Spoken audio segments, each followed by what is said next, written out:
Hey everyone, it's me Isha from Uni Regional Consultants Faisalabad. So, if you want to study in UK and you have various queries about this, first of all, सबसे ज़्यादा एक rumour था PSW का, वो clear हो गया आप सबको. उसके बाद एक ज़्यादा र्यूमर ये आता है सिचुएशन बहुत ज़्यादा हो गई है and there is unemployment in UK. So ऐसा कुछ भी नहीं है. यूके का वीजा इशू अच्छा है और 90% वीजा इशू है as compared to Australia and Canada and USA. So अगर आप यूके में अपना एजुकेशन करियर स्टार्ट करना चाहते हैं तो अगर आपने इंटरमीडिएट किया है तो बैचलर्स प्रोग्राम 3 इयर्स का होता है, 2 साल का PSW होता है. अगर आपकी परसेंटेज लेस देन 60% है तो आपको उस चीज के लिए भी परेशान नहीं होना, क्योंकि we have option for you like foundation year. Foundation year ये होता है कि आपका बैचलर्स प्रोग्राम अगर 3 इयर्स का है तो फाउंडेशन ईयर के साथ आपका बैचलर्स हो जाता है 4 इयर्स का. ठीक है.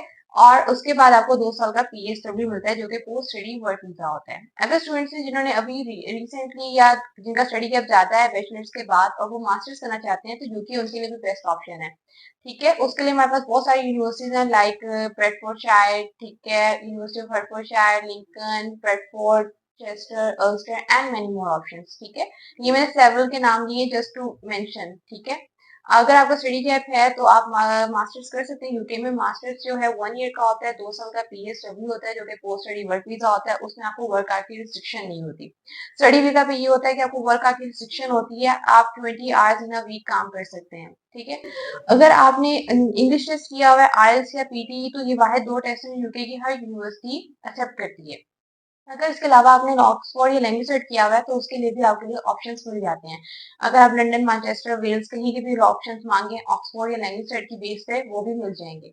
और आपको जो है मास्टर्स के लिए भी आपको स्टडी प्रोग्राम बहुत ज्यादा मिलेंगे. और आइल्स की अगर रिक्वायरमेंट की बात करें तो आपको ओवरऑल 6 पॉइंट्स चाहिए होते हैं, नॉट लेस देन 5.5 होते हैं. और यूके में जो बैचलर्स की स्टडी गैप की बात करें तो यूके में up to 2 years, maximum 3 years का स्टडी गैप एक्सेप्ट कर लेती हैं यूनिवर्सिटीज इंटरमीडिएट के बाद यूजी प्रोग्राम्स के लिए, मतलब अंडर ग्रेजुएट प्रोग्राम्स के लिए.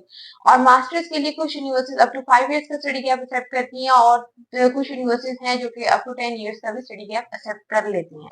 अब कुछ स्टूडेंट्स की क्यूरीज होती हैं इंटरव्यू क्वेश्चंस की. तो 90% यूके की यूनिवर्सिटीज जो हैं वो प्री कैस इंटरव्यू कंडक्ट करती हैं. और जो कि प्री कैस इंटरव्यू और क्रेडिबिलिटी इंटरव्यू टोटली सेम होते हैं. ठीक है. कुछ यूनिवर्सिटीज का प्री कैस इंटरव्यू होता है, कुछ यूनिवर्सिटी का क्रेडिबिलिटी इंटरव्यू होता है. उसकी आपको प्रॉपर प्रिपरेशन करवाई जाती है इंटरव्यूज की. और उसमें आपका जनरल डिस्क्रिप्शन होती है, जनरल क्वेश्चन होते हैं, why UK, why not your homeland, why other countries, इस तरह से. अगर जो स्टूडेंट यूनिवर्सिटी के प्री कैस इंटरव्यू में अपेयर हो जाता है उसके लिए अगर इन केस एम्बेसी का इंटरव्यू आता है तो उसके लिए बहुत इजी रहता है, क्योंकि सेम वही क्वेश्चंस होते हैं, बस उसमें एड ऑन क्वेश्चंस होते हैं, बैंक स्टेटमेंट के होते हैं. आपने जब इंटरव्यू की क्वेश्चन की प्रिपरेशन करनी है तो आपने मेक श्योर करना है कि आप जेनेरिक आंसर्स ही दो, वो आंसर्स ही दो जो हर टिपिकल स्टूडेंट दे रहा है. आप नेचुरल रह के चीजों को नेचुरली करोगे तो आपका इंटरव्यू अच्छा हो जाएगा, क्योंकि आपने अपने आप को जेन्युइन स्टूडेंट शो करना होता है. बेसिक इंटरव्यू की भी यही चीज होती है और यूनिवर्सिटी भी यही कंफर्मेशन के लिए करती है कि स्टूडेंट वाकई जेन्युइन स्टूडेंट है ये नहीं है. तो आप जेनेरिक आंसर्स की बजाय नेचुरल रह के नेचुरल आंसर देंगे तो आपके लिए इंटरव्यू क्लियर करना भी आसान होगा. If you have any other question drop your comments down और हम आपकी फर्दर क्वेरीज को भी सॉल्व आउट करेंगे. आपके कोई भी क्वेश्चन है, कुछ भी है, आप ऑफिशियल नंबर पे कांटेक्ट भी कर सकते हैं हमारे साथ और आप कमेंट बॉक्स में कमेंट करके भी पूछ सकते हैं. So visit our office as soon as possible and submit your documents.